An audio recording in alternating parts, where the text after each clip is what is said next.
to be resold, and there's an industrial piece right on the water there. We would have a very high value component, and it seems that also forest companies these days, like in Area D, are selling off forest lands that aren't immediately profitable for a short-term value. I think this goes against the grain of what the ALR is created for, and I'm opposed to this.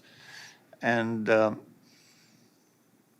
had one more thing that just slipped my mind there, but cutting it into 4 chunks or leaving it in 1 chunk, as far as a forestry operation is concerned, it's probably more efficient to have it all 1 chunk the way it is now. The roads that dissect it are just excellent for product removal, and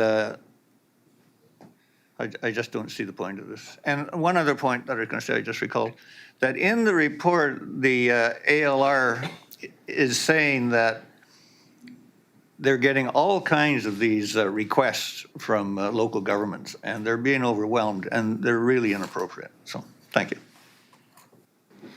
Okay, still on receipt. Anybody else? Director Mawhinney? Thank you, Chair. I did notice that, similar to what Director Wally is saying, that it seemed like they were going to, there's the potential for removing a 5-hectare parcel of industrial zoned ecological greenway from the ALR. And I was wondering if, in the future, having access to the ocean as a part of the parcel might be beneficial if there was an agricultural use. I know that the agricultural land reserve is intended to be a reserve for the future and not necessarily that it has to be being used for agricultural purposes right now in order to be beneficial. And I just was wanting to check, because I think, Aniko, that you said that the application was coming from the ALR, but I thought it was in the paperwork that's attached to this, it says that it was coming from Island Timberlands. So is it a referral from the ALR? Yeah, thank you through the chair. We receive these applications via the ALR, so the applicant applies directly to the ALR. Just with respect to the proposed Lot 4, that is currently outside of the ALR. So the applicant, not with respect to this application, they could subdivide that off without having to even go through any approvals because it's not within the ALR. So this is really, like I said before, to align the ALR layer with the current landscape and in line with how those lands are segregated by both the Island Highway and the other road. So Iron River Main Road. Any further discussion? Director Sinnott. So if we end up with Lot 4 being separate and it's not, is it not forest land or is it still managed forest land at this point? I'm just thinking of the upside for revenue generation for taxation for the regional district. It's never something I want to say no to if it ends up being a better use for the property. And we end up with some sort of industrial commercial use on the water side, particularly if it's outside the LR. Director Wally? Yeah, there's 2 opposing things there. One is revenue that we might generate from some industrial complex that could be put there, or the protection of the ALR, which basically in the province, most of it is on Vancouver Island. Our forest industry is suffering. Most of our local mills are being shut down. And to take away from our forest base, that land we have available to grow trees, it just worsens the situation. So for a little bit of short-term profit and revenue, I think it's better on the long term to keep agricultural land intact wherever possible. Okay. On receipt, Director Sinnott. Well, I just have a question for staff. Do we know anything more about the intention of the purpose? I mean, we're having speculation on both sides. I'm not happy to vote on speculation. I've got an applicant here who wants, or they're just asking for our comments at this point, isn't it? The ALR, where our position is comments. We don't do approval or anything. So we know nothing. We know nothing one way or the other. I'm not happy about doing a speculative thing. So. Sorry. Thank you through the chair. Oh, sorry, just to clarify the previous comment. I believe that unless the board passes a resolution to allow this to proceed, it will go nowhere. Yeah, thank you for that, through the chair, clarification from the corporate officer. Yes, certainly the conversations and the information that was provided by the applicant has indicated that they're, at this point, I mean, this is what they're providing the regional district. There's no intent to change any of their land use opportunities. Their written brief does say that they're looking to provide a better opportunity for ownership while preserving the agricultural viability of the ALR designated lands. So again, there are portions of these lands that are not designated as ALR, one of those being Lot 4. So in their application, by creating Lot 4 as its own fee simple ownership, it does not have any impact on agricultural land because it is not currently designated as ALR. So yeah, I'm not sure if that answers your question, but. Director Sinnott? Yeah, thank you. I think the position that I have, and I hope other people think of this, is I want to be friendly to business, particularly in these tough times. I don't want to give a negative reaction to, I guess, it's Timberlands is also Coubertin, from what I can see. Is this what this is underneath this? Yeah. Yeah, okay, so it's a longtime partner in the area, and I think we've already had our own grief in Area D from not sort of doing some things that Coubertin sort of projected. I don't want to get the reputation of just being obstructionist to our local businesses, particularly in the time when they're already facing enough challenges. So I'll be voting in favor. Director Von Esch and then Director Wally. Thank you, Chair. Yeah, I appreciate both sides of this conversation. And I think if any of you came from your area with a proposal, I'd certainly lean into what you're, as representatives of your area, as far as how I would support. I think on this one, I trust that Director Wally knows what's best for his area, and I'll be supporting him. Okay, Director Wally, then Director Lanyon. Yeah, I just want to point out that little phrase in the applicant's statements that it's a better opportunity for ownership. Obviously, that equals sell. They're going to sell it. In that case, it's not going to be used for forestry land.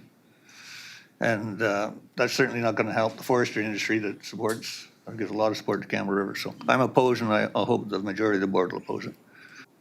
Director Lanyon. Thank you, Chair. So just to be clear, Aniko, there's no reduction to the ALR component, right?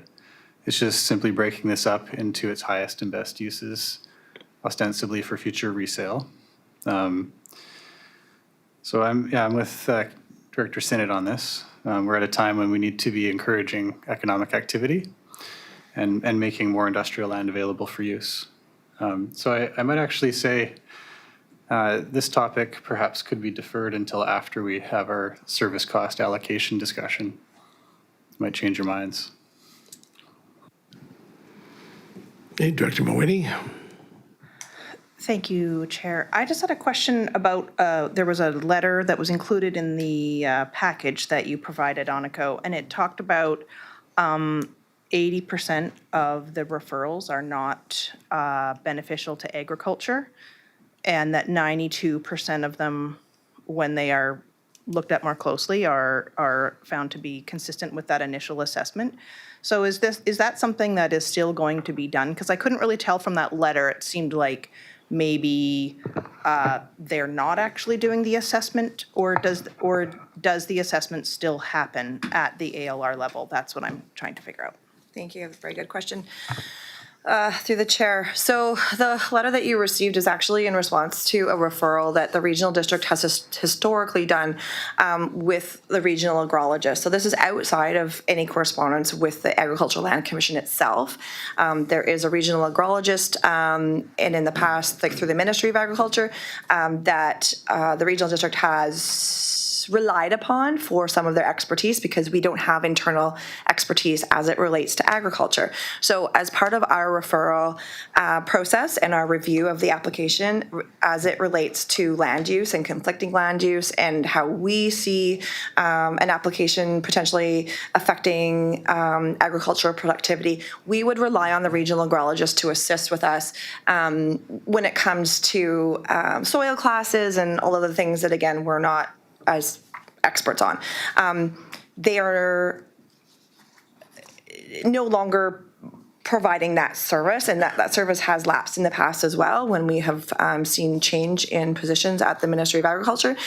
So what they're saying is, in this letter, is just in relation to the land applications that they're referred, and I can't speak to which land applications they are referred, and which local governments within the region that this agrologist is in refer how many, what types, that sort of thing. And it may be that some of the applications that are being referred from other local governments are those ones that perhaps may be a bit more contentious or where there's more unknowns as to what the impact might be, as opposed to applications that are not maybe having necessarily as much of an impact on the agricultural potential as others. So in this instance, this is not a requirement of the regional district to refer to the agrologist. We just did that as a supplemental piece for our response back. And so the ALC is not changing the way that they're referring their applications or expecting applications to be forwarded from regional district to them. So it still remains that the applications come to the local government. The local government either chooses to refer them on or not. If they choose not to, then the application is done. And if they do refer it, then the Agricultural Land Commission will then review it on their board panel as per their agricultural requirements and make a decision then. So the onus would then be on the experts to make the decision whether or not they feel it's an appropriate application or not. So if we forward it today, then that potential happens at the ALC board, and if we don't, the application dies here. Okay, anyone else on receipt? Director Dahl. I'm just wondering if we know how much harvestable timber there is left standing on this, or has it already all been logged? Director Wally. Really, it's not going to be coming out of the ALR, so I don't see any issue if the if the company's going to sell it, whether they're selling it and it stays in the ALR and they own it, or they sell it and it's in the ALR and someone else owns it. I don't see why we would be resisting that, but I also wonder how much standing timber there is. Director Wally. In the province today, I worked in silviculture for 30 years. So in the province today, everything that we log industrially is reforested. So whether it's mature timber or immature timber or a juvenile stand, I'm not sure. It'll have varying degrees. I'm not sure what the acreage of each spot would be. We would have some mature, some immature, and some juvenile. Okay, any further discussion? Director Martin. Yeah, I'd just make the point that being private land, it's not always reforested. That's been our experience in Tassus. Often it's just logged and left. Okay, anyone else? Director Sinnott. Again, I'm going to just reiterate, this proponent has gone to a lot of trouble to go through the ALC. They've got the referral out to us. We can kill it or not. And you can see all the work and investment they've done. I am not in favor of sending a message that things just die at our table, especially in the current economic condition. I trust these businesses are running an economic and profitable mindset. And I want that to happen because otherwise they'll leave our region. So you know where I stand. Thanks. Director Kerr. Thank you, Chair. And yeah, I'm going to vote for forwarding this along today. I know the area, it's not high-value agricultural land, as we tend to think of when we think of farmland. I mean, this is capable of growing trees, you know, which most of the coast is capable of also. So this isn't a, you know, we're not looking at a highly valuable situation here that we're going to lose forever. It's probably going to grow trees for all of our lives and beyond for centuries. Okay, thank you. On receipt, all in favor? Opposed? Seeing none, motion is carried. Director Wally, B.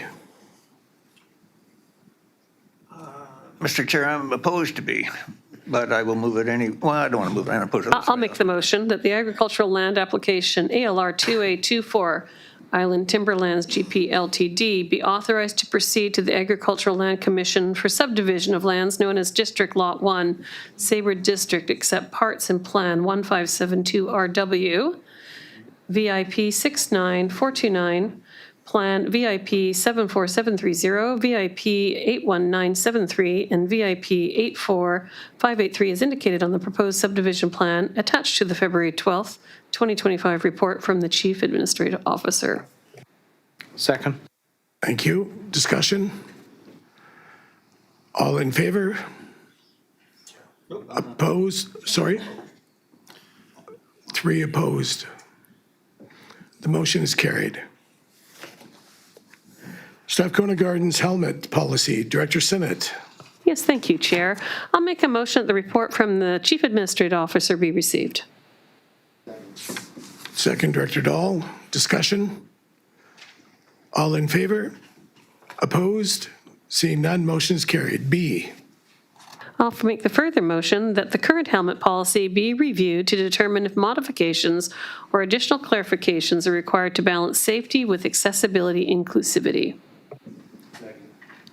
Director Dahl, discussion? All in favor? Opposed? Just Campbell River. And area. D. All in favor again?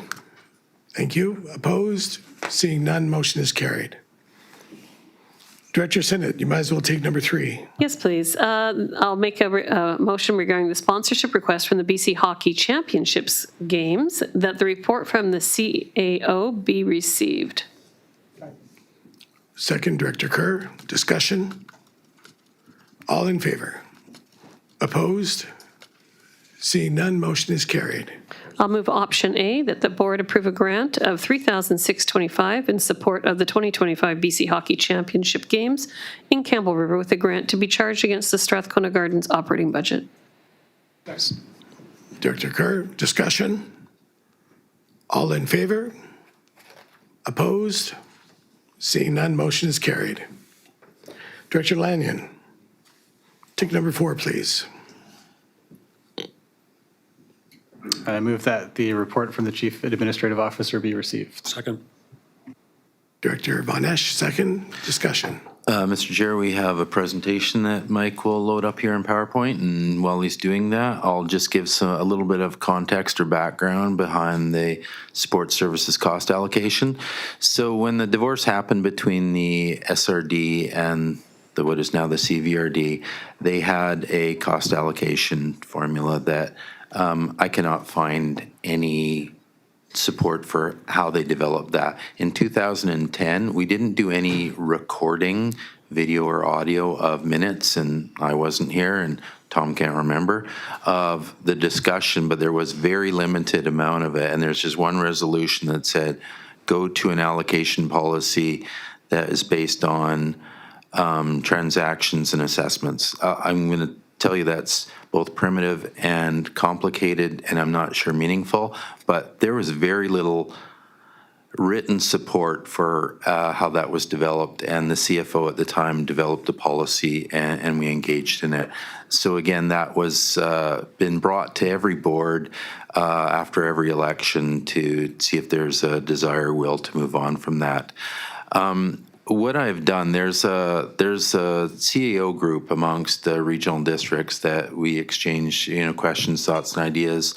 And I reached out to the group. There's 27 regional districts, so 26 minus us, and reached out and asked folks about if they had allocation policies amongst a group to try and see how many are out there, what are they, how they differ from one another, and it's all over the map. There's a handful that have policies. There's a few that have assessment policies. There's a few that just don't have anything. There's a few that just track every moment they exist. And then there's some that I received back that I would consider representative of what is out there. There's only so many ways to skin a cat here. So what I've done in conjunction with Mike and Tom is take these policies and try and embed what our budget would look like in them, and then try and describe to you, because I realize they're complicated, try and describe to you at a high level the principle of what these policies do and what their impact is without getting too much in the weeds, because I can promise you every allocation policy will have an if, and, or but, depending on certain circumstances of each regional district, because regional districts are all different. They offer different scope of services, different amounts of electoral areas compared to municipality size, so on and so forth. So what I believe that what we've presented you are options that either represent what's out there and or the ones that aren't, they can have nothing. They can literally, there's nothing in the Local Government Act says, thou shalt do this. They can come up with numbers individually and say, I want them to represent this amount, so they don't have to have policies, and you can count every moment of your existence of all the staff and chart there and do that every year. That's very time consuming. Or again, what you can do is take a primitive method, which some are doing based on their circumstances, and throw everything into general administration and allocate out by assessment, which is not a great measure of who's utilizing resources, especially considering what services regionally your regional district is offering. So hopefully I haven't taken too much away from Mike, but I'll pass over to Mike and cut him off at an appropriate time. First, before Mike, Director Wally. Yeah, I'll just add a little bit to what Mr. Lee said, because I was here in 2010 and I remember exactly what I put. So we hired a new CFO who was Mrs. Christensen from Campbell River. She worked as the CFO at the Campbell River City, and she came up with a new system that would reduce Campbell River's budget and download it onto electoral areas. At that time, the municipalities were delighted, and that's what happened. So it's up for grabs again. You know, again, not being here, what's interesting though about that is that I would characterize not this regional district, any regional district, or most regional districts, I shouldn't say any, is that if you go to an assessment-based allocation, that is typically going to work against the municipalities. So, like, I'm not questioning what was done, I wasn't here, but that is an interesting philosophy if that's what that was, because I don't know what the CVRD/SRD as a joint had as a policy, because you must have changed from one to the allocation. But so it's hard to imagine that going to an assessment based would lower that. But Okay, go ahead, sir. Thank you.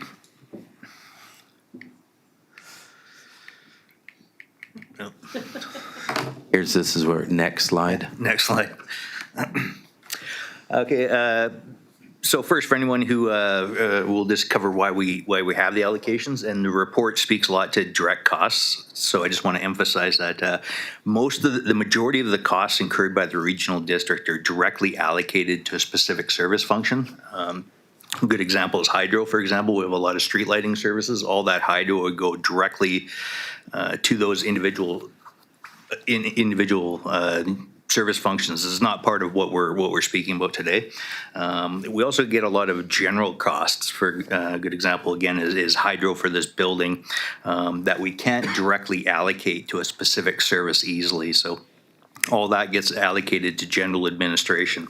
And unless you have some type of mechanism to somehow fund that cost, as has been alluded to, it'll essentially get shared amongst its members based on the converted assessment value. So next slide. So while Mike takes a breath, I'm going to cut in a bit sometimes. So to put, again, this in perspective, let's say the SRD's budget is $20 million or whatever it may be this year. We're talking about the unallocated, that can't be directly allocated towards it, which is about $2.8 million. Everything over and above that you see is directly allocated. So this is not what we're talking about. So if we have a service, cost or charge of those service, you can identify that. To try and, if I can't simplify it, it's about $2.8 million and how that allocation is split. Yeah, and so as discussed prior to 2010, we had a allocation. We counted a lot of stuff. We started dividing, by head count, by building square footage, and everything else. My slide does simplify it, but if you can imagine just dividing building costs by square footage, if you have a particular employee decides to donate allocate 2% of their time to a feasibility study or another project. A lot of these maths, you would actually bring a certain amount of building costs over or HR count when you're doing these methods. So I wasn't here either, but I venture a guess that the way it was done before either produced inequitable or illogical results, or is just simply too time consuming. Because a lot, even our new policy speaks to the benefits of having something simple. So when the change was made, essentially we just took the finance and IT charges and we allocated that out based on transactions. Previously, that would have been done by a percentage of the prior operating budget, which apparently didn't work.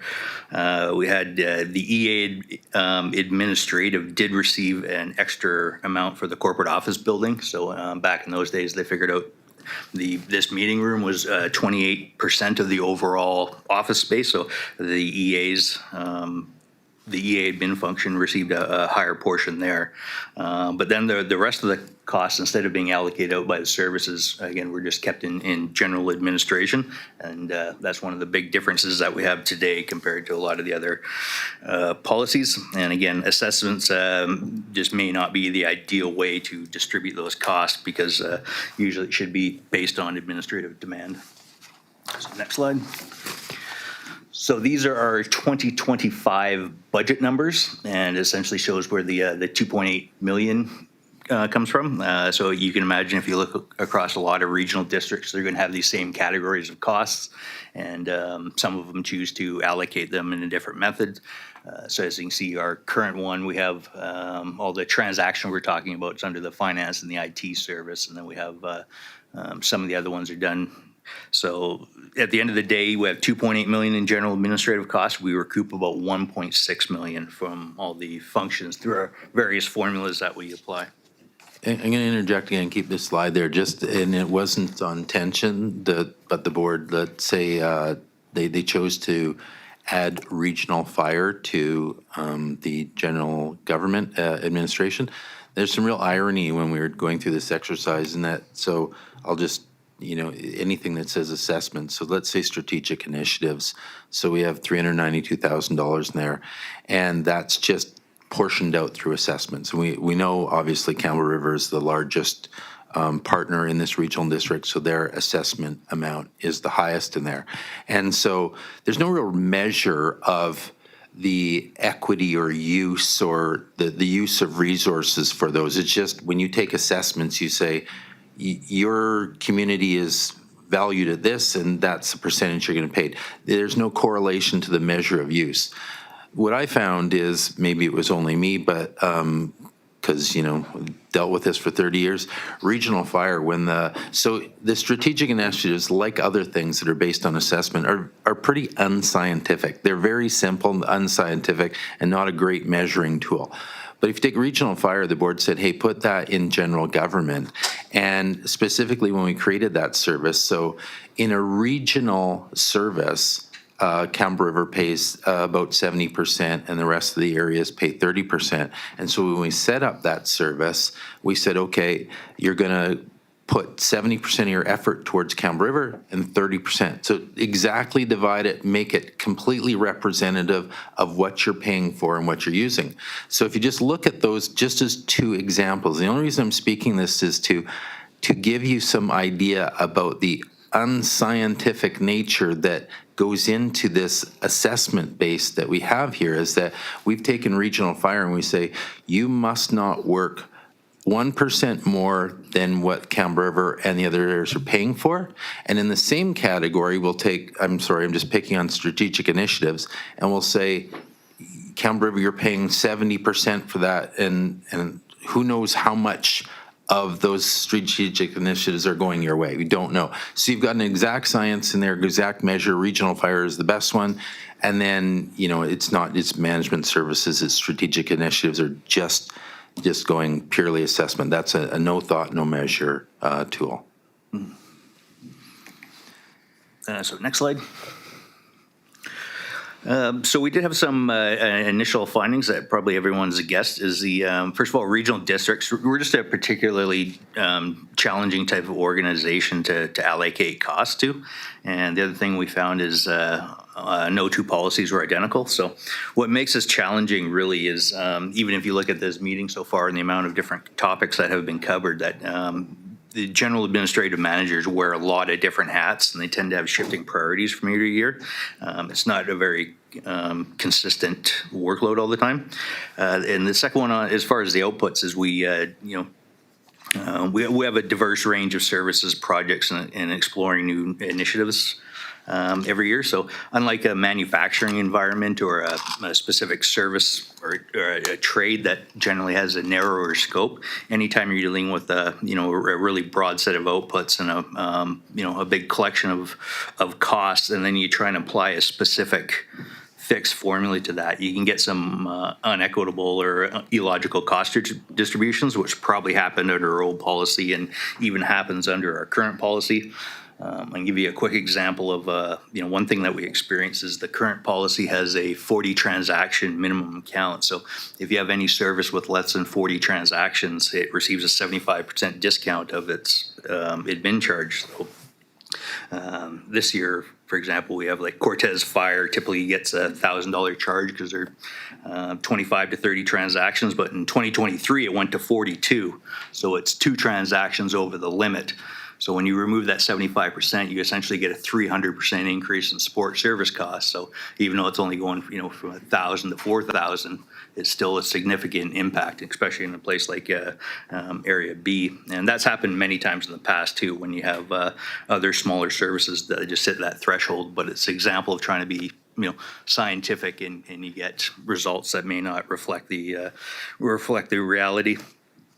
And then the other point number 2 shouldn't be overlooked either, that a lot of times when we go look at policy, we look at other regional district stuff. And if you find any, purchasing policies, credit card policies, capital asset, HR, they're all very similar across organizations. But when you look at the overhead allocations, it's not so much, and I think it really speaks to the the trouble people have trying to implement a simple policy to cover such a broad topic.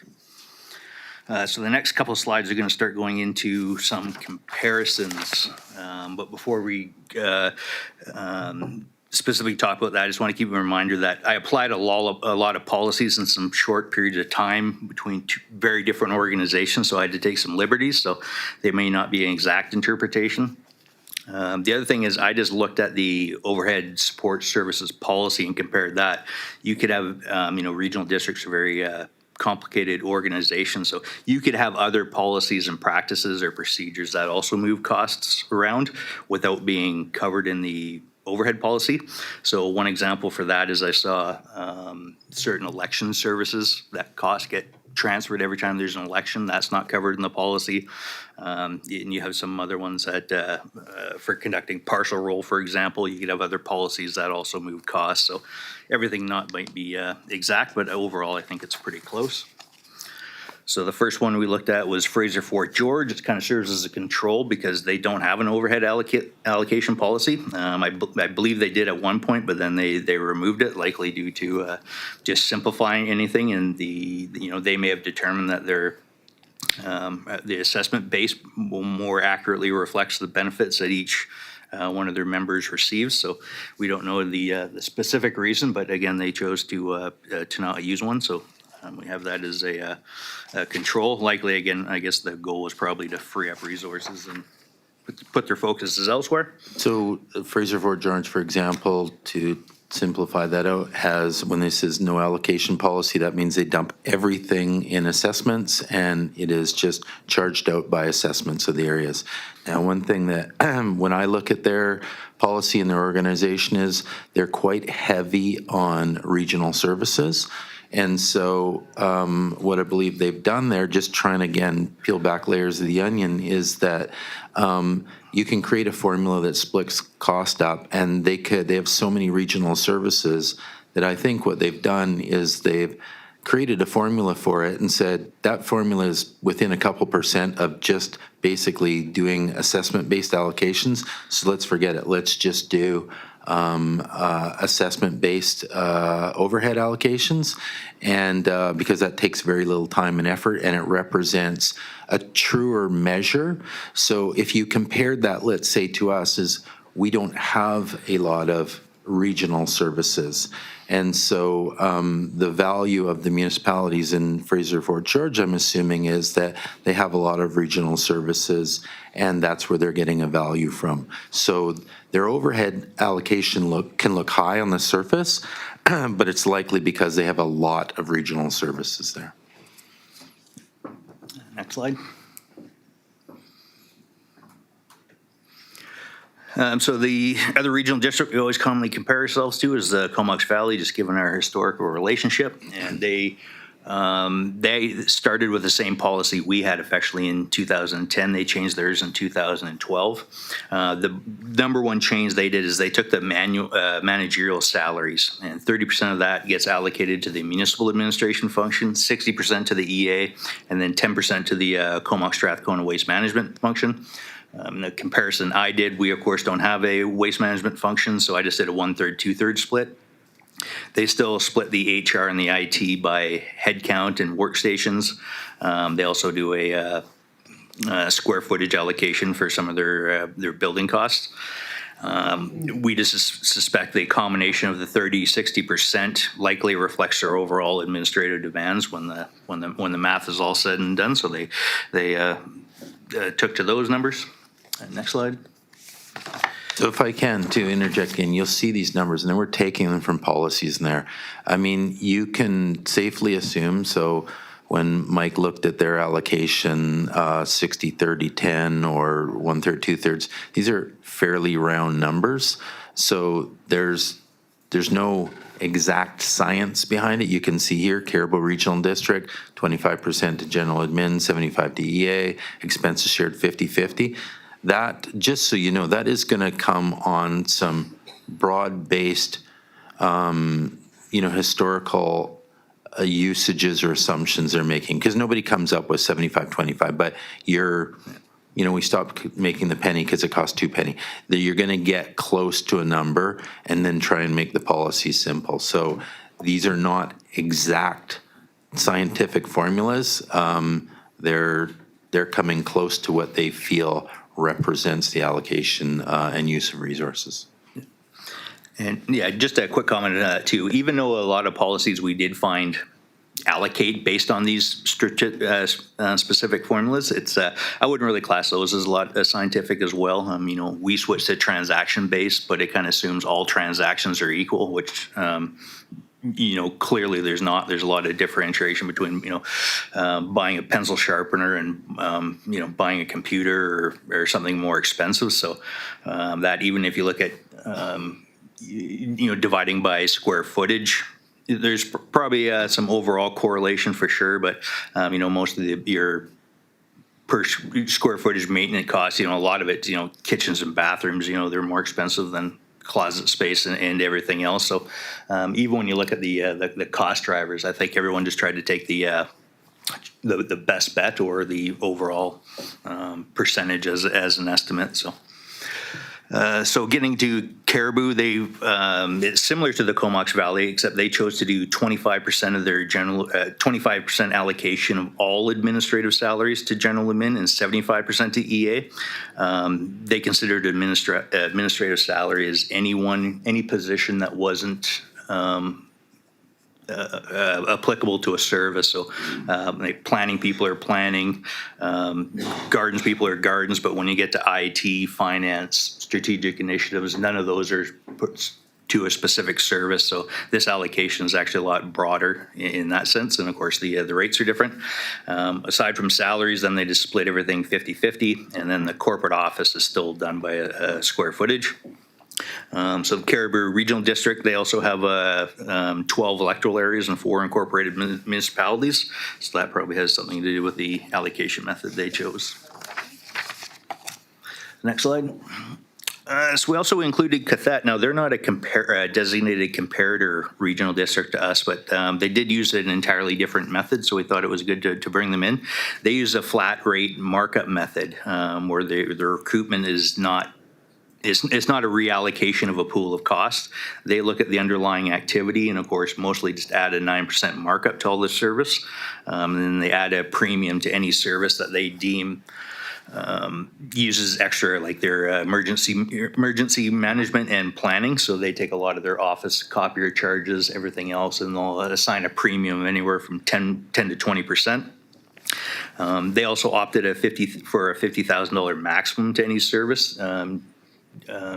Just to not overload any individual service. So that will actually have a big effect when you relay that on our books, because we have some services that get significantly more than 50,000 allocated currently.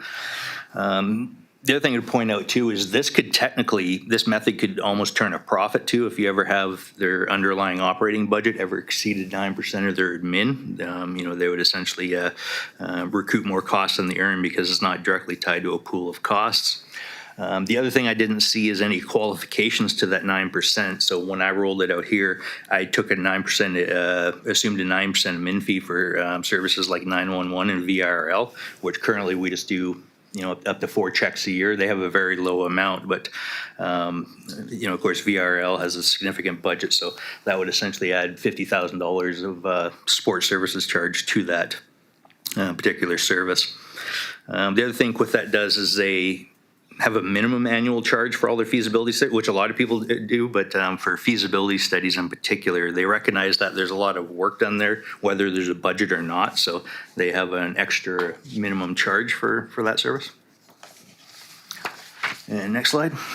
We also had to look at Columbia Shuswap just because they're the next biggest regional district to us in terms of size, so they're always a good one, but their policy didn't speak to a lot of the administrative salaries, but yet I do see them in throughout their budget. So I think they have additional policy that moves around some of those costs. So it wouldn't be a direct apples to apples comparison. So I didn't include them in this work. Next slide. So this is the summary cost per home using these various methods. And not to be the guy, I'll just reiterate my disclaimer. I did take some liberties in adapting the formulas. I didn't have the exact square footage and all that, so I made rough approximations. These other places could have different practices or interpretations that I'm not including. Even if someone was to look at the SRD policy, they would say, our policy is counted by transactions, but the actual report that we integrate into our accounting system to count transactions doesn't actually even count any of the cash receipts we do, which we do, thousands of user fee receipts for water, sewer, and all the garbage services. So even for us, it would be hard for somebody external to our organization to correctly apply how we do our own policy. The other thing I could do is I could also toggle a couple of settings in our accounting program. Right now we do a lot of batch accounting, but there's nothing to stop a different organization to, especially in payroll, to post individual. We do one batch per payroll, but you could set different things that would completely change how we would allocate our policy is just on, our applied practices. So the first column is just the SRD, and then the next columns are just my calculations for how they would apply. So briefly, the Comox Valley, the big change there is the fact that the managerial costs go to the Muni admin and the EA administration. So just a reminder here that the municipal administration, that would be Camp River paying 96.5% of the 30% allocation, so it would have not too big of an effect on them because that 30% they would pay a much higher rate. Again, I have detailed tables too at the end of the report to back all this up. These are the summary results. Underneath to the individual services, you'll actually see a pretty big change to the individual service. So I'm just commenting on the overall. And then the EAs, both here and with the Comox Valley, they would get a higher allocation of the corporate building costs and the finance and IT costs, especially just because of the planning functions. I guess the other thing I should say too is I'm taking the total savings and applying it to the whole area. These wouldn't be exact numbers if I chose to roll it out, just because we have to calculate all the services individually and then add them together. So again, that's just a rough approximation. So when you get to the Caribou method, again, you'll see even more changes there, and that's just because they have a bigger pool of costs that they're pushing out to the municipal the EA and the general capital tiers. So I saw one where any capital project, as soon as it exceeds $3 million, it gets a discount. And again, when it gets $5 million, because there's just an assumption that there's not a lot of administrative change as far as hours between the bigger projects as the dollars tend to keep up. And then there's some policies also had a variance between budgets and actuals. So they looked at that because, as you can imagine, primarily most everything is based on budget because there's a lot of admin costs that happen before the project ever materialize. But then you could have a perceived drawback if you have higher admin charges on costs that never materialize. So there's a bit of a take there. So that's all I have. Any questions? Okay, any directors, questions? Director Sinnott. I was just looking at various percentages and what you said about the Comox Valley Regional District methodology.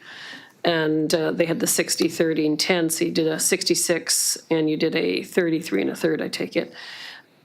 So applying sort of the 33 approach, would that not be what Campbell River the municipals would play? Because that's how they're dividing it, right? They're doing sort of like inverse. So they say more of the work is done for the EAs versus the municipalities by their regional districts. So they applied the 30% to the municipalities and the 60% to the EAs. Is that correct? Correct. So if we go up to 66% to the EAs or inversely 33% to the municipalities, and I just looked at the 2.868 and did a 33%, and then I looked at the number. Is that the correct number? I thought I got closer I don't to a million. think you can't make the math that simple. no. Okay, I was just trying to, because it just was confusing me, because I'm looking at it being 1.3, and I'm looking at, say even Campbell River Ward, the 33%, it's less than the 1.3 mil. Yeah, the reason, if you look at that 2.8, support services allocations are in there. So you just can't take that 2.8 and go 66-33. It's not that simple. No. For the munis, it would be 33 based on the logic of the Comox Valley. Right. What I'm saying is you just can't take the 2.8 million and multiply that and come like those numbers, or like I showed you the regional fire. Regional fire is split 70-30 based on the usage exactly of it. You've got in there support services allocations. So you just can't lump them all up and go 66-33. It's more complicated than that. So the flow through that I'm seeing based on the report and what we've seen is more complicated. There's more underneath it. Yeah, and that's why we've given the tables attached to them. So Mike has populated the 4 or 5 spreadsheets attached to these that dissect it right down to the ground. Yeah. The other thing I'll quickly point out is the 60-30 applies to managerial salaries only. The 2.8 you're seeing total ITs or software costs and everything else. So it would be a portion of the. I'm not sure if you want to go to that one table on slide 4.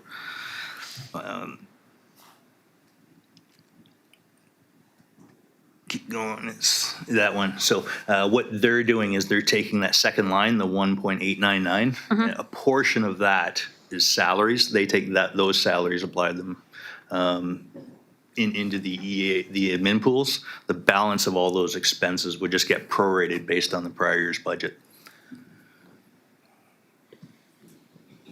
So what we've tried to do for simplicity then is take these examples, plug our budgets into them, use as few liberties as we have to, and kind of, we've detailed it all in the attached spreadsheets of how we've populated that and how we've got to the numbers, and said, okay, if you plugged and played our budget into these other policies, this is what they come out as.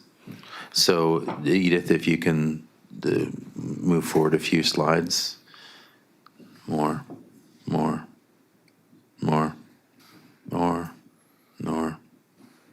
Next, that one. So currently in our budget, what you'll see here at a high level, the current allocation method would be $88.14 to each home.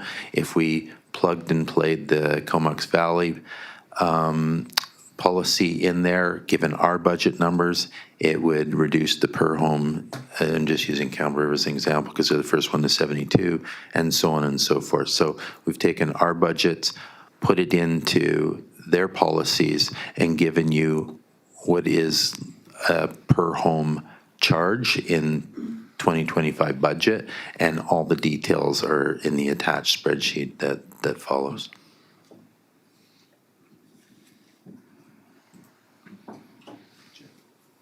Sorry, Director Wally?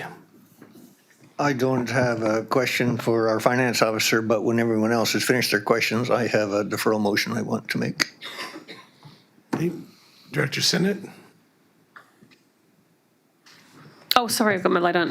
No, I'm contemplating the various methodologies, and I respect the complications involved. I think it comes down to the uniqueness of our regional district, that we don't have a lot of regional services. And so then the municipalities are paying basically for stuff that normally is done in a regional district. So what is the value that each municipality is getting from the regional district is the consideration we're looking at. If you look at regional districts, and again, each one is different in size and member munis and EAs, but there's certain things you can and can't do in regional districts for EAs and or munis. So the regional district cannot provide planning services for the city of Campbell River bylaw or any of that stuff. So it's not just Campbell River, it's Tassus or Zabalis. It makes no difference. You cannot provide that. So in a regional district, the value to municipalities comes in regional services. That's just at a high level. So, and then granular for the EAs, you can and do provide everything. So when you're looking at some of these policies, I can assure you that they're gauging their allocation policies and how much, whether they have a policy or not, on the municipalities are on how many regional services. If you have a lot of regional services, that's where your value is coming from in the municipality. If you don't have a lot of regional services, then you're paying for high allocation costs to the general government. That's kind of as simply as it gets. Director Von Esch? Thank you, Chair. This does seem really complicated. I think one of the key messages I'm getting is that every regional district's different. I think that's like pretty clear. And I doubt that the Comox Valley, when they were picking their thing, they went and looked at their neighbor and said, we're going to do exactly the same as them. They probably got somebody and said, hey, let's what's the most equitable, fair way to do it based on who we are. And I appreciate some understanding of the differences between these four methods. And I would really love to see a custom-made Strathcona Regional District. Mike, I really appreciate your expertise. You've obviously done a lot of research here. I would love to see, a model based on sort of your expertise of what's fair and equitable based on your knowledge. Is that something that would be possible? I don't do the four-letter F word, which is fair. Yeah, this is it. You have 14 people, and the challenge is, we have a 40,000 person municipality. We have 150. We have EAs. Fair is challenging, right? So what we're trying to do is extract what others are doing as a summary of, fairness or policy. Some don't even have policies, right? You can tag like, this is the amount of money we think you should pay. And again, how they're crafting it is based on the uniqueness of them, but also combined with the services. Yeah, I would say of these, our policy, I would say, is closest to Fraser Fort George, but our practicality of why assessment wouldn't work here, because they offer so many regional services and we don't. So we are a kind of a simple formula. We do these transaction things, but it's mostly assessment based. And it's fairly simple, but it doesn't represent services where Fraser Fort George, some of these went through multiple renditions of it. But when you look at that, you must take into consideration the amount of regional services because you have member municipalities in there, and that's where their value is. And that's going to come back to what this fairness word is, right? And that's where we can just, facts only, right? This is the information. Some of them hired consultants. You may want a third party. They're going to do the same thing. They're just going to take these policies and these allocations. You're thinking of a $2.8 million split. That's what it's about. Forget all the rest of it, okay? It's just 2.8. How are you going to split that, and what is fair and equitable compared to the regional services you have and the member makeup that you have? So it's I don't think you're going to get the same answer for fairness from 14 folks. Right, yeah, I can understand that. I'm just wondering if there's, given that every regional district is different, if we could make a custom, one that really fits the regional district. And what we've tried to get, talk about fairness. It's just, some of it's legislative too. Like, they just don't have any control over it. It's just the way it is. Look at the per home for the First Nations. It's under $1, right? Because of the assessment bases that are on, there's no way that the nations can and do pay more.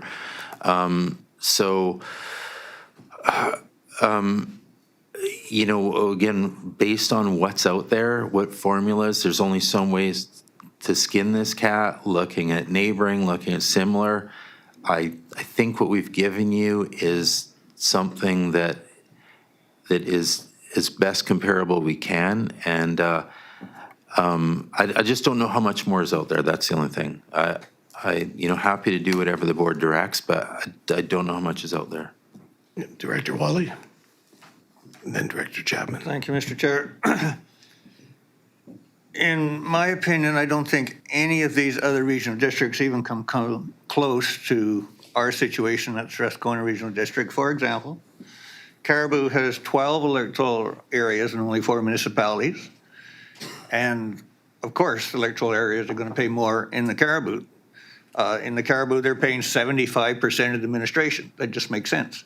But here in the regional district, the planning department for electoral areas has a small number of employees, but general administration and all our other staff is a vast number. That's not an electoral area responsibility solely. That's the responsibility of the entire board. So that 25% doesn't even come close to what this would be.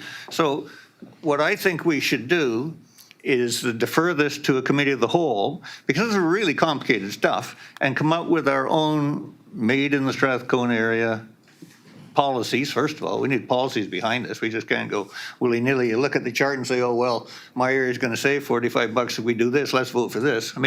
That's not fair. That doesn't make sense. So let's defer this to a committee of a whole and discuss it, come up with all the different options, get some policies behind it, and work out something that's fair. There's no rush on this. So that's my motion, Mr. Chair, that we defer this to a committee of the whole. Okay, Director Chapman first.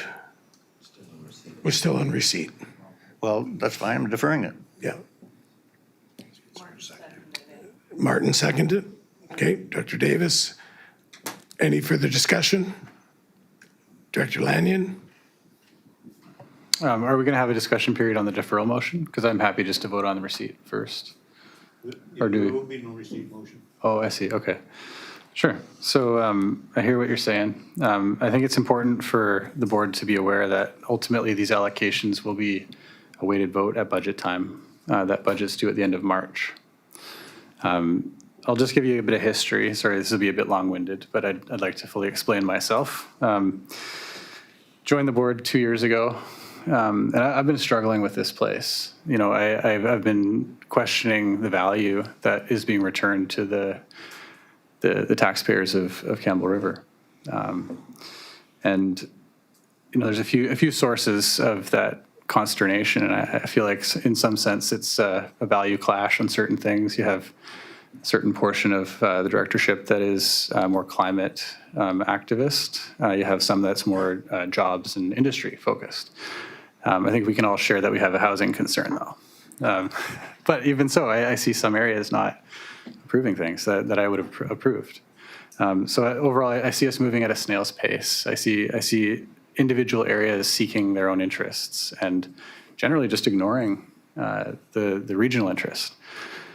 So the only value that Campbell River will get to justify the level of its participation in this admin budget is the utilization of the SRD for added services.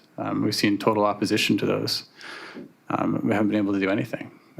So I've seen some strange voting dynamics where it's really the tail wagging the dog in a lot of cases. So then going on to, what's the source of the gut feel that there's something very wrong here? And that is when you look at the agenda, you see that it's predominantly electoral area business, which is understandable because you don't have your own local government to handle most of your issues. I did some agenda analysis with AI, and I came to the conclusion that this is about 60% EA business. And when you think, these $2.8 million administrative costs pool that we're talking about, those are the wraparound things that you can't possibly directly assign. All of the direct staff and planning and other services are, like Strathcona Gardens, are directly allocated. So this is what's left over, and we're just looking at it, trying to figure out who should pay for what. But overall, if we are talking about, who should pay what, I think I agree fairness is very hard to achieve. I think you could define it as who gets the value, or you could define it as who's consuming. So I think in both of those cases, the area directors are consuming a disproportionate amount, at least in comparison to what's being paid. So for sure, we need a reallocation. I know that. The reallocation amount, though, that's the debate. And so we're finding benchmarks here. I agree. It's pretty strange to just peg to one particular regional district. I could see how there'd be concern with that. In my head, I'm looking at it as we have the city of Campbell River paying just over 70% of that 2.8 million. We've got the other municipalities contributing about 2.7, I think, or 3%, somewhere in there, which is relative to their population. And then the area directors are paying about 27%, 25, somewhere in there.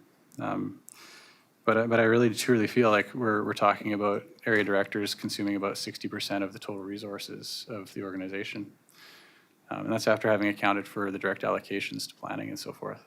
So do we want to fully allocate that? I don't long-term. I think long-term what I would like to see is addition of regional services for the benefit of promoting jobs in tourism and industry and affordable housing to match those jobs and increase the population, increase the well-being of the municipalities on the North Island, and to the extent that they'll cooperate, the area directors. I think we've had great cooperation with John Rice. I think he's been in some awkward situations.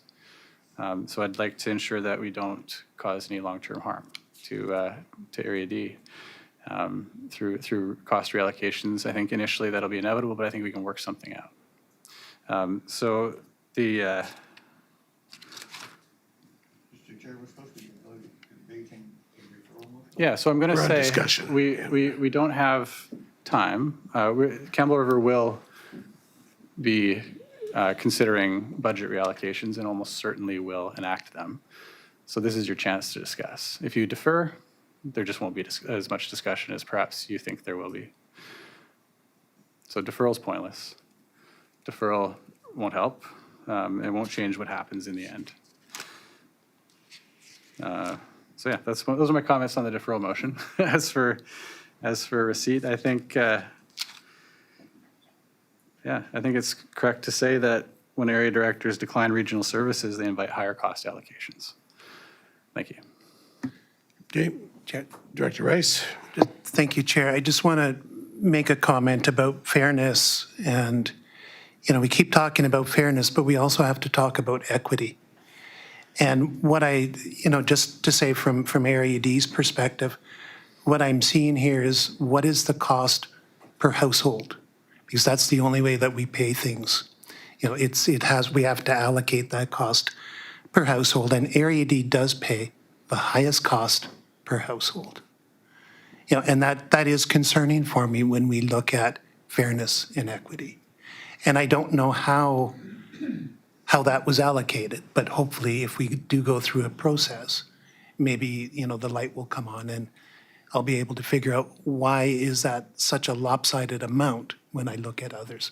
That's my comments. Thank you. Director Chapman? Thank you, Chair. Councillor Lanyon took some of my points, and I appreciate that. But I think if staff look at their work schedules, their emails, they'd come to the conclusion, I think, and this is without me even looking at it, but I have worked in local government for 36 years, so I'm not completely, totally ignorant of what goes on. But if staff look at the emails that come in, the phone calls that come in, I bet it's predominantly electoral area issues. Because municipalities have their own staff to deal with their own things. So the electoral areas depend heavily on senior staff at the regional district level. And that's, that's fair. But so be it. As far as the cost of housing, I think it would be disingenuous if we didn't factor in the fact that, Campbell River, for instance, is $88.14. This just for residential. We're not factoring in what the commercial properties are paying for regional district. I think if you took the whole requisition for the city of Campbell River and just said, okay, how many residential properties you got? It'd be a lot higher than 88. We're just looking at what assessments in residential we have. So, I don't want that being lost. And I agree with Director Rice that the per household for Area D is higher. But Area D, in my opinion, I haven't studied it, but in my opinion, just sitting here, offers more services to their residents. Yeah, if I can jump in, I apologize, but there is a simple answer to that. More services, every service that the regional district offers has a support services allocation. More services, more allocations, more costs. It's not, that's as simple as, if you had, 200 services, the cost would be even way more, and you'd be going, oh my God, I'm paying so much money. So that's directly related to cost. No matter which regional district you're in, you're paying your support services. So that's another point too. When you look at Caribou Regional District, with so many electoral areas in there, which means it's typically going to mean a lot of services and a lot of support services cost. So they're paid for to the regional district. Why the municipal level is so low? Because all the support services, all the services they have in the support services costs are contributing to that. So, one thing I want to seed you with, if we are as close as to an assessment-based allocation as you can get. And there's no relation between, I shouldn't say no, there's very little relation to the assessment base and the use of resources. So if you think of, and the reason I put Fraser Fort George up there is because it's this completely similar, totally opposite to us. We're using an assessment base, but having a large amount of regional services and a small amount. And so if you're the assessment-based payer, you're paying into all this $3 million worth of costs, but not extracting the benefit because of few regional services. That, whatever we do, keep that in mind. And so what we are doing is a Fraser Fort George method with very few regional services. Director Wally? Yeah, just to correct two errors here. First of all, the electoral area areas pay 100% of that. And as far as the total costs for overhead in this report, Campbell River pays 55.88%. All electoral areas are paying 42.58%. So we're paying almost half. So if I can, apologize for cutting you off, but facts only, it's never as cut and dry as that. So when you say electors are paying their own costs, so let's say you have a planning item function and it's worked through their planning. When it gets to the table, there is a corporate administration, so that's not within that. That's coming through another share. Yeah, I know, nothing is as cut and dry. You can't say we're paying this, we're paying that. Even in Campbell River, it's a blended rate. I know for regional services, we've always said it's 70%, but then if you take support services, their blended rate is about 65%. Nothing is two numbers multiplied by each other. Anyway, it's really complicated, and that's why I made the deferral motion. Your microphone, please. That's what we're supposed to be talking about, deferral motion. Okay. Let's defer this and go to the committee of the whole and figure out some policies behind what we're doing, then come up with a made-in Strathcona Regional District system, and we'll be happy. Director Von Esch, Director Dahl, then Director Davis. Thank you, Chair. Just responding to Director Lanyon and Director Chapman, what you're saying could be true. These things could be unfair, and I think what we're missing today is, are they? Where we like having a report that actually has those facts allows us to make good decisions together, rather than being like, I think you do this and you do that. If we had those numbers in front of us, if we had the data that you're talking about in front of us, we'd be able to make a good decision. I'm into let's make a fair decision. I don't want you guys be paying for what isn't fair, and I don't want to be paying for what's fair either. I think all we're asking for is a little bit more, some more information, so that we can make a made in Strathcona solution that is fair for Campbell River, it's fair for Cortez, it's fair for all the other municipalities and electoral areas. Edith, do you mind just pulling up that chart?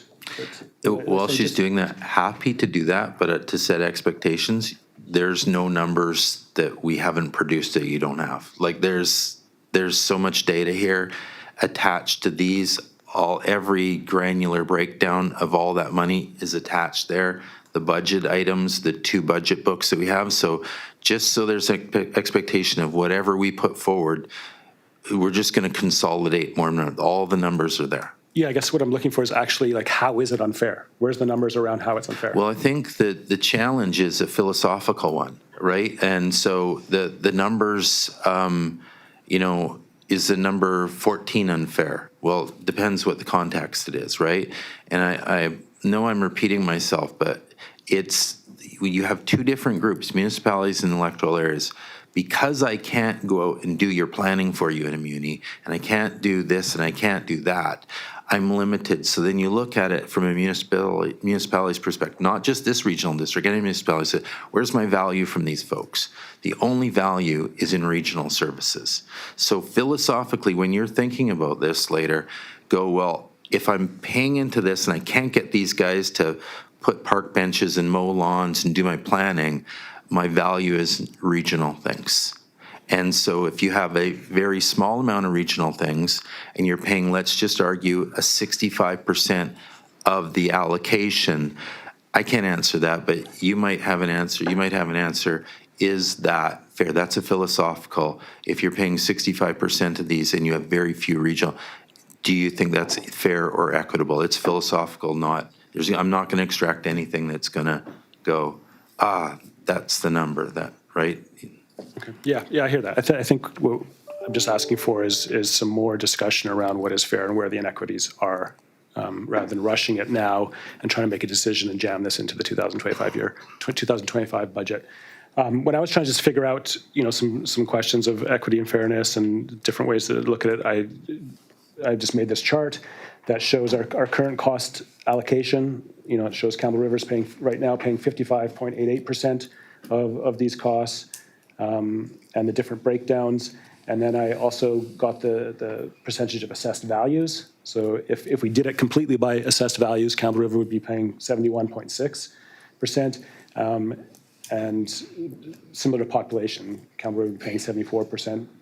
So right now we're definitely quite a ways off of using assessed values as the main thing. All I'm asking for is let's just take a little bit extra time instead of just saying it's fair, it's unfair, and actually just have a bit more discussion and analysis so that we can make a good decision for everyone. I think we all want that. I don't know where you got your numbers from, but current allocation percentage cost 55, I think is low. Mike, I don't know where these came from, but it came from your chart. Yeah, this is the chart you brought. That'll actually change every year, but exactly right. Just we have a relatively high surplus, so Campbell River would actually share in that surplus as well. And then for what it's worth, I think going from the top down, it might be kind of difficult, but the those big ugly tables at the back, that'll actually kind of, if you want to split a tab at a restaurant, you really got to see what everybody ordered. So I think the bigger tables at the back, it kind of shows you what amount per service and where the big changes would be, because Dave's exactly right. For Area D's allocation right now, is not even really based on the numbers, or they just have more transactions. A big chunk of that 88 grand change would just be for the the gardens, and again, this is based off the current policy. But just to reiterate everybody's point, I don't think there would be a right answer, but trying to find the best will be a challenge. Yeah, I agree. Yeah, just spending a bit more time on it and us actually looking at these things, I think would be useful for everyone. So we get it right. Director Dahl, then Director Davis. Well, I'll start out by saying I don't have a problem with the deferral motion. Just be prepared on March 26th for me to make a motion to reduce the tax requisition requirements from the City of Campbell River by 1.3 million, and then you can figure it out. Because we are paying $1.6 million for administration costs that I see very little to no value in. Maybe 20 years ago, the City of Campbell River got value from it, but they don't. The city already pays for a CAO. We already pay for a planning department. We pay for all of the things that we're paying for again here. And every time for the previous 2 years that we've tried to get regional services considered, we've been defeated. When we talked about regional transportation, we were told how it would only benefit Zeballos or Tassus and Campbell River, but Cortez and Sayward and Quadra weren't interested in it. But you didn't vote for it. You wanted to start your own Cortez transportation afterwards. So we've tried for 2 years to get value here by having regional services, and for 2 years, that's been defeated. So on March 26th, things will change. So you can vote any way you want on deferral, and I'm good with it. But on March 26th, I will be making a motion that things will change. Right, Director Davis? You're good? Okay, Director Mawhinney? Thank you, Chair. There's a lot of feelings that are happening right now, and there's a lot of information in this report. It's very dense, and it took me a lot of reading to try and make sense of it. And in every single one of the comparisons that we were given here, I feel like there are challenges with the unique situation that we have as a regional district. Cathett, they're a very small regional district, and the only shared service, regional services that they have, as far as I could tell, was cemeteries. We don't have that here, but we do, and did just in the last year, start a regional fire service. So while Director Dahl is thinking that we haven't done anything, we have, and our CAO just announced today that 70% of all that work is being done for Campbell River and in Campbell River, and in fact, those employees are working through the Campbell River Fire Department. And when I look at the Comox Valley Regional District and the challenges that we have comparing ourselves with them, the Comox Valley Regional District does not have a municipal services committee. We have a municipal services committee. We're using staff resources to run a committee for the municipal members of this board. That's another administrative cost that Comox Valley does not have. So I think that speaking to this deferral motion, I think we really need to have a conversation about what makes sense for our regional district. And I'm not going to say that it doesn't make sense to increase the rates, because I don't really know. But I don't really think that we have enough information, or maybe at this very moment, it's going to be quite challenging to decide how to equitably distribute. The Cathett one, the numbers are really similar. when you look at those charts. The only difference is that Area D and Campbell River go down because there's a $50,000 cap for transactions. But here, that's because Strathcona Gardens is such a large number of transactions and of expense. I mean, 50% of the HR is allocated to Strathcona Gardens because that's how many employees they have. So I think that whether we have that committee of the whole meeting soon, before March 26th, as Director Dahl is thinking needs to happen, I think it's really important that we are making this decision not from a reactive place, but from a thoughtful place. And there are quite a few parameters that are here in our regional district, which are not in any of those charts, that are not realized in those charts. So I'm fine with deferring. Right, Director Dahl, and then Director Kerr. Well, I love that you brought up the fire service. Campbell River has a professional fire chief.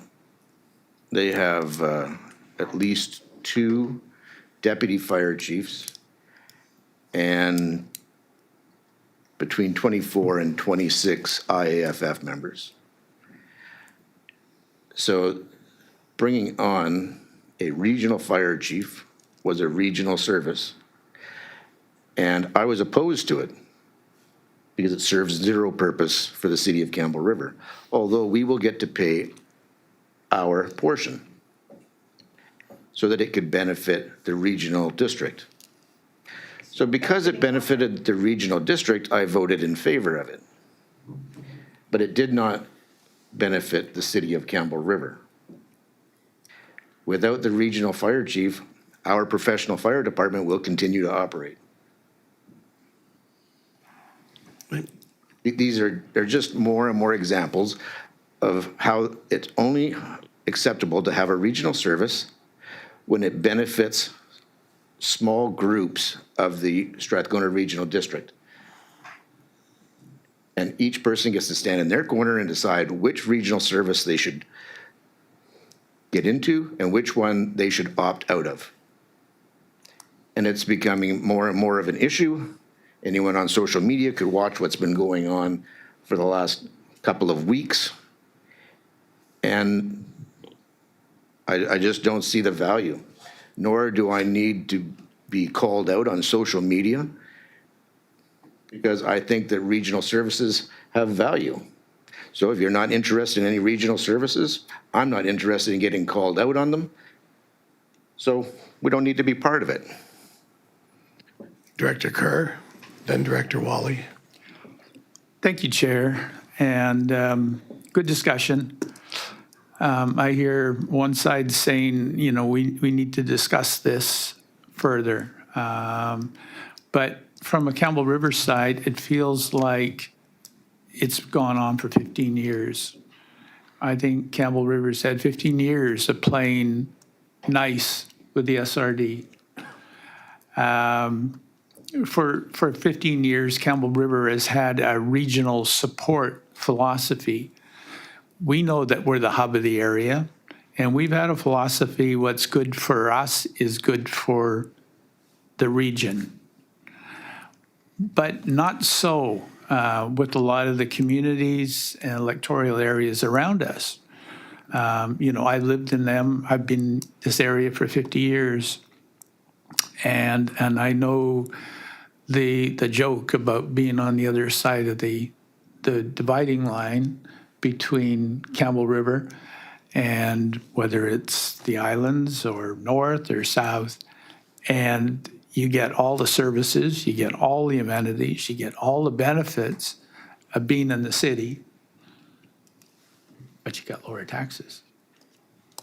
You know, and you know, I mean, for 50 years, you know, that's been the case, that you just go over the line and it's a different world. But you still have the same benefits of everything. So, you know, just like our friend to the south is saying, you know, it's been a long time that you guys have been living off of us. We've been supporting this. We've been supporting what we're sitting in right now for a long time. And without even, it's not just the money, it's not just the dollars. I think it's the appreciation of what Campbell River's done, you know? And I think it's time to change. And a few days, a few weeks is not going to change, I believe, how Campbell River feels right now. It's time for a change. Director Wally, then Director Von Esch. Yeah, just 2 points. First of all, on Director Dahl's comments about the fire chief, I didn't know Campbell River was a post, but you got 5 votes, you got 4 electors, why don't we just fire these guys and get rid of it? We don't need them. And my second point is, you know, when Moses led the children of Israel across the promised land there, God said, those who have gathered much had nothing over. Those who gathered little had no lack. And that's the basis of our entire requisition system, our entire taxation system, that those who are worth more, who have more, pay more. You guys with your property values are worth twice as much as most of these little areas. So obviously you're going to pay more. That's the way it's designed. We're all members of this club. You haven't got a choice as a provincial government. You could lobby them to change the system, but the system is what it is. We're all members of the club. We all pay. Those who are worth more, pay more. That's just the way it is. That's the way it's always going to be. Get used to it. Director Von Esch. Thank you, Chair. Yeah, it's just feeling like a bit of a fight here, and it does, you know, feel a bit like, you know, threatening of like, you know, we're gonna pull out and like, you know, Campbell River versus everybody else, which is like, no, we're a team here, and to say that we block everything, no, I think we had some issues with transit for sure. But you know, we have fire, we have housing. That's been 2 years. We've got two new regional services that are benefiting the whole region. And I think all we're asking for is let's get this right. Let's not pin ourselves to a regional district that's not the same as us. Let's do this right. Let's get it fair so that you're happy, so that we're happy, and that we can say we did this fairly. Okay, on deferral. Call the question.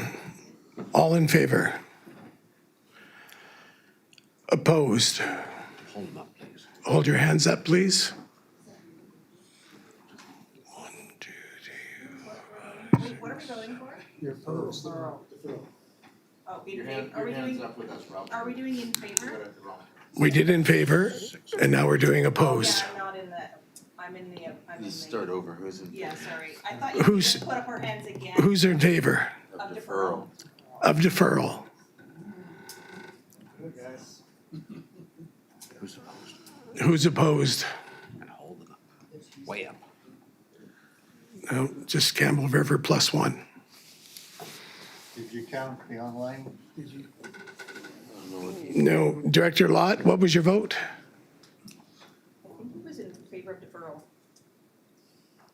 I'm sorry, I can't hear you.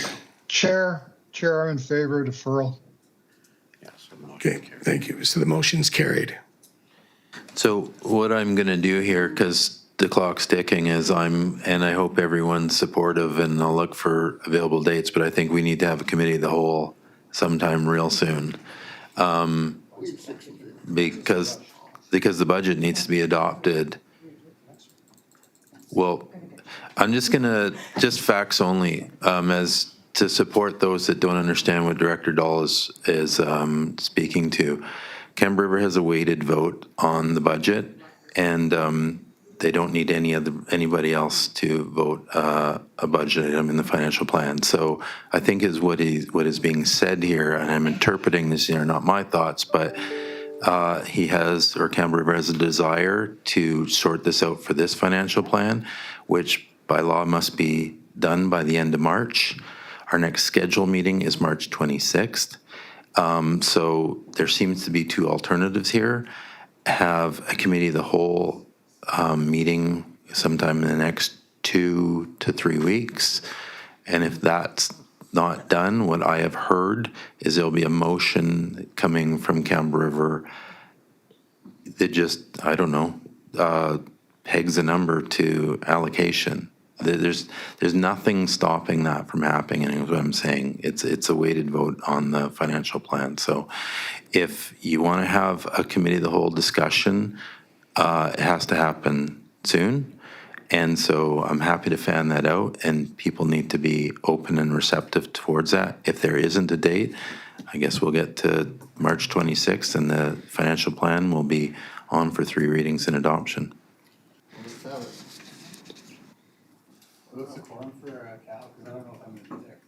I don't know what the date is. I mean, we'll just try and find a date. That's. Well, 8, yeah. Yeah. Okay, Director Davis? Can we propose a date right now? Like, my suggestion would be March 5th. Well, everyone can look at their calendars and see. Are you going away or? I'm in the middle of tax season, so Right, yeah. I'm adding more meetings to my schedule right now. I'm good on the 5th. What did you say, Martin? March 5th? March 5th.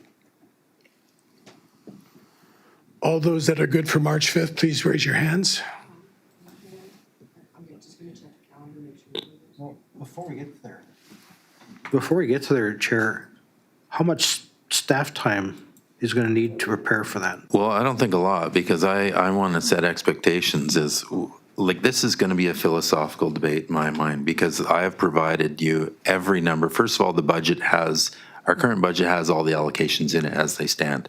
So we presented 4 or 5, and all the details are within them. There's only, as you know, so many ways to skin this cat. I don't have anything more to do. I'll consolidate some information, but it's not going to take a lot of effort on mine, because I don't have new numbers for you. I think I've given you samples. No 2 are going to be identical matches to here. You're going to have a philosophical discussion about it, more or less. Don't expect, spreadsheets, and they're all here. You got everything. It took us a ton of time to put this stuff together, a ton of time for the budget. Every number we've got is out there. Okay, so again, everybody who's available on the 5th of March, please raise your hands. Is this the 5th? You said or 6th? 5th. 5th. Number 5. Okay, I didn't see anyone from Camp River, so. Other than Director Sinnott. Oh. I don't see much point if no one from Camp River is there. What date does Camp River? I don't want anything, honestly. We don't even talk about it. I'm pretty sure in my comments I made it clear that I didn't have a problem with deferral, but what would happen on March 26th? They voted against it. They must have had a problem. No, what can you give me? You know what you want. The other municipalities voted with you, you're defeated in electoral areas. Defeated or carried? The Deferral carried. Carried, okay, there we go, carried. Okay. Moving, Director Colburn. I just want to, I knew the results of this, I knew the repercussions, absolutely. But I do want to say, moving forward, that we need to find a policy in some way moving forward during the other years, so this doesn't happen every year, so it doesn't defeat the purpose of having a committee of the whole meeting to have a strategy on moving forward through the rest of the budgets. We still have 2 more years, right? So even if it doesn't happen before the budget time, that's all right as well, because we know what's going to happen on the 26th. But we do need to have a future thinking conversation about what happens for next year. I think it would help if we had votes come out of this board that were in favor of regional benefits. Yeah, that is a good one. Yeah, but more, and more to do with the economy. I'm seeing too much pressure in terms of ecological activism from yourself. I'm serious. You will shut down anything, any development or business that you can. Just smart business. Yeah. Okay, yeah. Point of order, guys. That's fair. Point of order. We're going to call the meeting. Everything else is going to be deferred. We have another meeting starting, a hard start at 3:30. There is one item left that needs to be dealt with today, so give me half a minute here.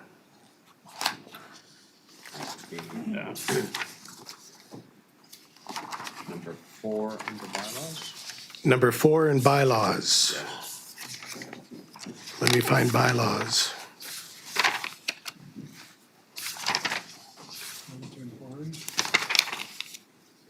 Okay, long-term borrowing. Okay, the report from the CAO be received? Move receipt. A second. Wow, we've got multiple you can pick. Director Mawhinney? Okay, discussion? All in favor? Opposed? Seeing none, motion's carried. B, that the bylaw 590, being the bylaw to authorize entering into a financial agreement between the Strathcona Regional District and the Municipal Finance Authority of British Columbia, now be read and introduced for the first time. So moved. Thank you. Second. Second. Director Davis, discussion. All in favor? Opposed? Seeing none, motion's carried. That the rules be suspended for bylaw 590 and given second and third reading. So moved. Director Second. Von Esch, sorry. Director Davis, second. Discussion. All in favor? Opposed? Seeing none, motion's carried. That bylaw 590 being the security issuing bylaw number 1, 2025, now be reconsidered and finally passed and adopted. So moved. Thank you, Director Mawhinney. Discussion? All in favor? Opposed? Seeing none, motion is carried. Thanks. Okay, now we need a motion to adjourn. Or defer, pardon me. To refer in the remaining of the agenda, I need a motion, please. So moved. Second. Director Senate, second. Discussion? All in favor? Opposed? Seeing none, motion is carried. Thank you, everybody. Termination? Move termination. Second discussion? All in favor? Opposed? Seeing none? Motion's carried.